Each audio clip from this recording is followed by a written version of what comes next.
Hello, and welcome to this presentation on effective instruction for developing morphological awareness. In recent years, there has been a growing recognition that morphology, the study of the meaningful parts of words, is a powerful yet often underutilized component of literacy instruction. As educators, we are beginning to look beyond phonics and vocabulary lists to the structure of the language itself, uncovering how explicit instruction in morphemes can unlock vocabulary, strengthen comprehension, and empower students as readers and writers.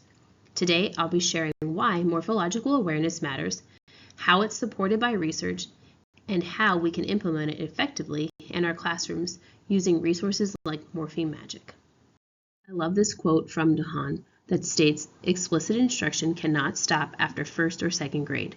Students in third grade and beyond must continue to master the essential components of reading, learning tools and strategies to decode complex multisyllabic words, and applying knowledge of syllables, morphemes, and word origins to read, spell, and comprehend words." This quote is centered around the focus of my presentation today on morphological awareness and its role in literacy. Morphological awareness is a foundational aspect of language that involves understanding and working with the smallest units of meaning in words, things like prefixes, roots, and suffixes. When students develop this awareness, they're learning how to take words apart and make sense of their structure. You can think of it as giving students tools. Instead of memorizing every new word they encounter, they start recognizing familiar pieces within words. This allows them to figure out meanings, spell words more accurately, and become more confident and capable readers. Research shows that this skill is especially important as students move into upper elementary and beyond, where academic vocabulary becomes more complex and full of morphologically rich words. Morphological awareness is beneficial for all learners, but is especially important for those with language and literacy deficits. Perkins supports the last slide by stating that understanding the morphological structure of words, root words, and affixes can significantly support students in decoding and comprehending complex academic vocabulary. Explicit instruction in morphology has been shown to be particularly helpful for students with reading comprehension difficulties, especially when those challenges stem from a lack of morphological awareness. As research by Hudson Cam and colleagues, 2024, points out, directly teaching students how words are built through prefixes, roots, and suffixes, they can make a significant impact. It's through this kind of instruction that students expand their vocabulary, strengthen their comprehension, and improve their writing, all because they gain a deeper understanding of how words work. And I think for all of us in this graduate program, one huge takeaway that's been reinforced time and time again is the value of explicit and systematic instruction. We've seen this emphasized with phonics, and that same level of clarity and intentionality is needed for teaching morphological awareness as well. This instruction shouldn't be isolated. It should be woven into our reading and writing instruction and grounded in activities that encourage students to reflect on word meaning, notice sound changes, and explore spelling patterns. When students are taught to break down unfamiliar words into familiar parts, they're not just memorizing, they're building a flexible system for understanding language that supports long-term growth in reading and writing. Although morphological awareness is essential, many educators are unsure about how to assess it and what instructional practices to use. Many teachers have limited formal training in morphology, especially in how to explicitly teach it within reading and writing instruction. One resource I want to highlight is Morpheme Magic by Deb Glazer. This instructional guide is designed to help teachers develop their own understanding of morphemes while engaging students, particularly in grades 4 through 12, in meaningful word study. This book offers a structured and interactive way to build morphological awareness through explicit instruction and student-friendly activities. I'll share more about how Morpheme Magic works and how it can be implemented a little later in this presentation. Research continues to show that morphological awareness plays a critical role in literacy development, especially when it comes to vocabulary and comprehension. According to Goodwin and Perkins, when students understand the structure of words, specifically root words and affixes, it significantly helps them decode and comprehend academic vocabulary. By breaking down unfamiliar words into familiar parts, students gain access to word meaning in a more strategic and efficient way. Hennessy points out something powerful. About 60% of word meanings can actually be predicted just by analyzing their morphemes. That tells us that teaching morphology isn't just helpful, it's essential. What's even more encouraging is that meta-analysis show morphological instruction benefits all students, but is especially impactful for younger learners and students who struggle with reading, which is against what most people think is when they think that older students benefit from it. However, we know that from the research that it's actually more impactful for those younger learners. This type of instruction becomes even more important in upper and elementary middle school years, where students are exposed to more complex, abstract, and content-specific vocabulary. Teaching them to recognize and interpret these words using morphology gives them the tools to understand dense academic text with more confidence and accuracy. Appel, 2017, outlines several effective strategies for teaching morphological awareness that can be easily implemented in classroom instruction. We begin with explicit instruction, where we directly teach students about morphemes, prefixes, roots, and suffixes, and explain how they function in words. It's important to give students a clear rationale for why this matters. When they understand how word parts work, they can apply this knowledge to reading, spelling, and writing with greater confidence. Contextual integration is also essential. We want to embed morphological instruction into real reading and writing tasks, especially using academic and content area text. This helps students see morphology as a meaningful tool, not just an isolated skill. We also want students to engage in active reflection, to think about, manipulate, and play with word parts. Activities like word sorts are great for this. Students can categorize words based on their morphological patterns, like grouping by prefix, suffix, or root. Word building is another engaging strategy. Give students a list of affixes and root words and ask them to combine them to form new words. Then have them define or use the words in context to reinforce meaning. Using graphic organizers like word webs, matrices, or word sums can help students visualize how morphemes connect across different words. It's a great way to organize their thinking and deepen their understanding of word relationships. For multilingual learners, you can also use cognate awareness. Many English words share roots with words in other languages, especially Latin-based languages like Spanish or French. Teaching students to recognize these cognates help them leverage their first language knowledge when learning new vocabulary. And finally, incorporating multi-sensory activities like games, flashcards, and hands-on practice can make morphological learning fun and accessible for all learners. Together, these strategies support a well-rounded, engaging, and effective approach to developing morphological awareness in all students. Now that we've looked at the importance of morphological awareness and some effective strategies for teaching it, I want to introduce you to a resource that brings it all together, which is called Morpheme Magic by Deb Glacier. This program was specifically designed to help both teachers and students develop a deeper understanding of morphemes. It includes 53 lessons targeted for students in grades 4 through 12, and it can be used in a whole group setting or for a small group intervention.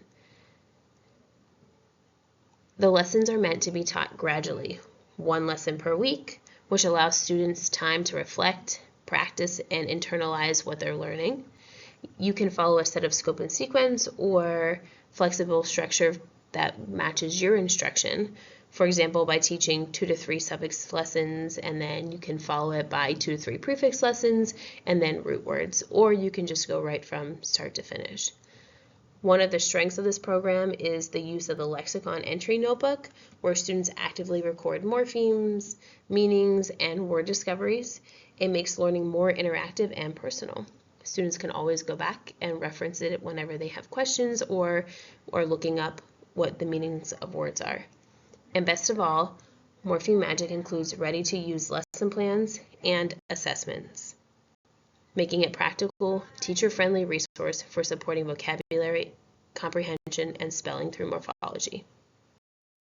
Here is a sample lesson plan taken from the Morpheme Magic book. In each lesson, students will hear and say the target morpheme, read and write the target morpheme, learn the morpheme meaning, read aloud and dissect focus words created from the target morpheme, and then read and say the focus words as they are presented in the context of brief, high-interest stories. So if we break down the lesson plan, The first thing is the introductory, where students will say the morpheme, they hear the morpheme and repeat it. This stimulates the brain's phonological processor, and then they repeat it again if there's more than one morpheme. The teacher will display the spelling. Students read the morpheme, tell students the meaning, then this step connects the orthographic to the meaning, and then once again, you repeat if there's more than one form. For the keywords, you're going to present the keyword, students will read it, scoop under the morphemes, say them, and explain their meanings. The teacher will read the key sentence and repeat it if there's more than one keyword.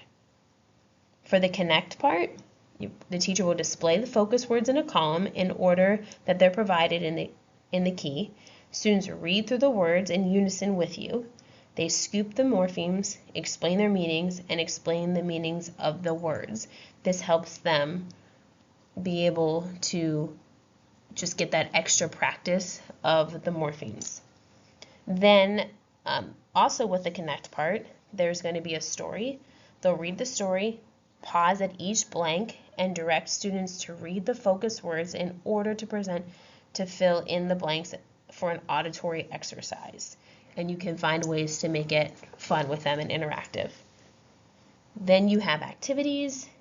You'll have the students direct them to enter the target morpheme meaning and keyword into their lexicon.